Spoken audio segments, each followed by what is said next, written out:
Ito guys, meron na naman tayo ng nagilimlim na inahin.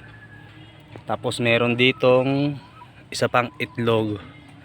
Ng itlog, dalawa yan guys. Kaso ito yung isa.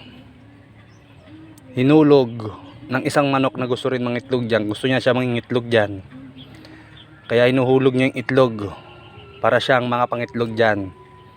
Meron naman siya ditong kulungan na ginawa namin. Ayun. Ito yung nangingitlog, yung itim mo. Gusto siya mangitlog kaya tinatapon niya yung itlog. Yun naman yung brown, yun yung yung maitlog ngayon na isa. Bali dalawa, ito yung isa.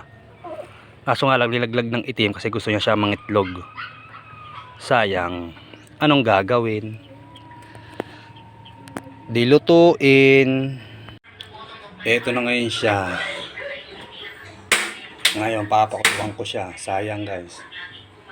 Isa naman ayan. Apoy na. Balikan na lang natin mamaya. Yan tayo sa maluto. Ito na siya, kumukulo na. Antay-antay lang mga ilang pa. Segundo or minuto. Pwede na siyang hangungin para kainin.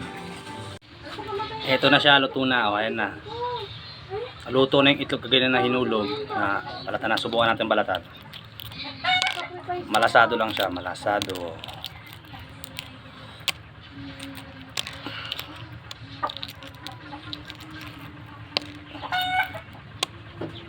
Dalang sabaw.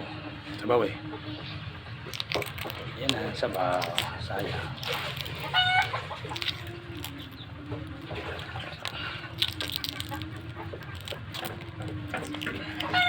Guys, may tikman na natin.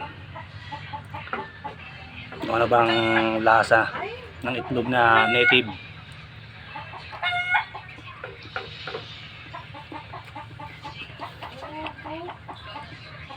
Ayos.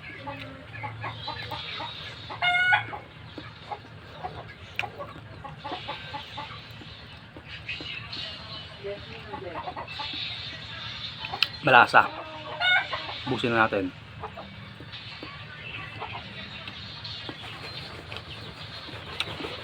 Good.